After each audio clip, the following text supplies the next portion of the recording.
okuddaabiriza n'okwezimba bujja. Essomo lyaffe olwaleero liva mu kitabo kya Nekemiya essuula ey'okubiri kuva akanyiriri akasooka paka kaabiri.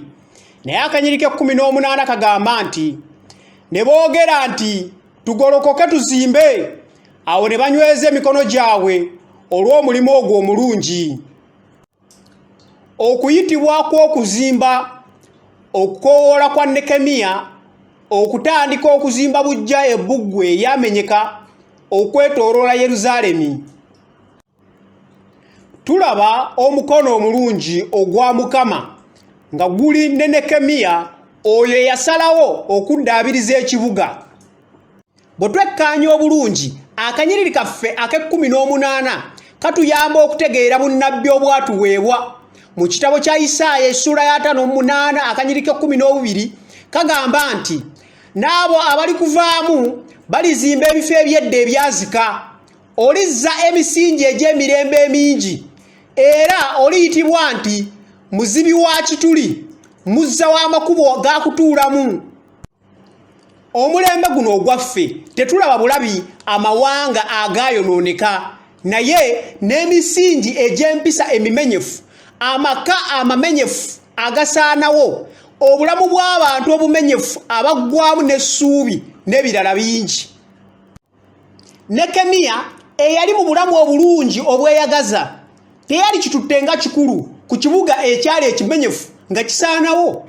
Si kyo kubanga yali mu bulamu obulungi, wabula ye yasalawo wadde ali mu bulamu obulungi kasobole okuleeta enkyukakyuka ku kibuga ekimenyefu.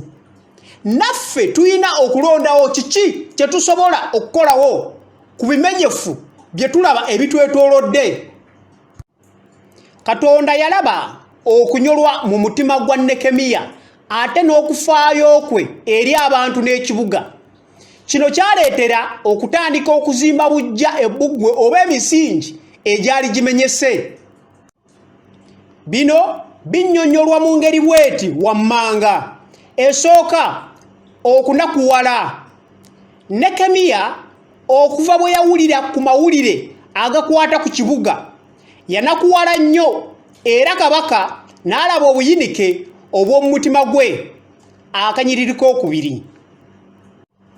Ekyokubiri, okusalawo.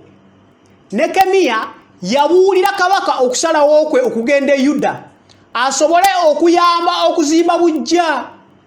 Okusalawo okwo okw'amaanyi kwaleetera ekisa kya Katonda okuba ku ye, ate ne kabaka n'amuwa ebyo byonna bye yali yeetaaga okutandika omulimu. Akanyiriri k'7 n'ak'8. Ekyokusatu, okubalirira okw'ebintu ebyayonooneka. Nekemiya bwe yatuuka mu kibuga yasooka ne yekkaanya biki ebyayonooneka n'okubalirira. Akanyiriri ke-11 paka ke-15. Ate kiki ekyetaagisa okukolebwa ate mu ngeri ki ey'okukolamu emirimu nga tebannatandika. Ekyokuna, okuzimba bujja. Omulimu tegwali gwa muntu omu. Nekemiya yali yeetaaga abantu abalala okwenyigiramu, so n'abawa obubaka ate n'abakubiriza okwetaba mu mirimu gy'okuzimba. Mujje tuzimbe bbugwe wa Yerusaalemi, tuleme kuba natte ekivume. Akanyiriri ke-17 bwe kagamba. Ekyokutaano, obugumu.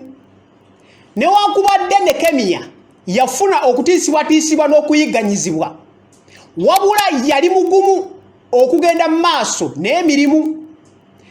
Katonda w'eggulu ye yalituwa omukisa. Ffe abaddu be kye tuliva tugolokoka ne tuzimba. Akanyiriri kaabiri bwe kagamba. Naffe tuyina bingi ebyokuyigira ku Nekemiya okuzimba bujja ebbugwe. Okunakuwala obunakuwazi ku maka n'obulamu bw'abantu obumenyefu ate obusaanawo, naye nga tetuyina kye tukolawo. Tuyina okusalawo okukola ekintu ekituufu ekyetaagisa, nga bwe tusaba n'okunoonya obuyambi okuva eri Katonda, awo tulyoke tutandike okuzimba bujja embeera n'obuvumu. Leka tulabe emisingi emimenyefu mu bulamu bwaffe egyetaaga okuzza obujja. Ogusooka, okwegendereza. Engero essula ya 25 akanyiri ka 28 kagamba nti ataziyiza mwoyo gwe alinganga ekibuga ekimenyese so nga tekirina bbugwe. Ogwokubiri, okuzimba nga tuyita mu bigambo. Abefeso essula y'okuna akanyiriri ka 29 kagamba nti buli kigambo ekivundu kireme okuva mu kamwa kammwe, naye ekirungi bwe kinaabangawo olw'okuzimbanga omuntu bwe yeetaaga, abawulira kibawenga ekisa. Ogwokusatu, okutabaganya. Abakolinso ekyokubiri essula y'okutaano akanyiriri ka 18 kagamba nti naye byonna biva eri Katonda eyatutabaganya naye yekka ku bwa Kristo, n'atuwaffe okuweereza okw'okutabaganya. Ogwokuna, okusonyiyibwa. Abefeso essula y'okuna akanyiriri ka 32 kagamba nti musonyiwangananga era nga Katonda bwe yabasonyiwa mu Kristo. Oba Katonda akulaze leero emisingi emimenyefu mu bulamu bwo egyetaaga okuzza obujja, n'olwekyo twala ekkubo ettuufu okunoonya obuvumu n'ekisa kye, so obulamu bwo buzimbibwe ate n'amaka go okudda obujja. Amiina.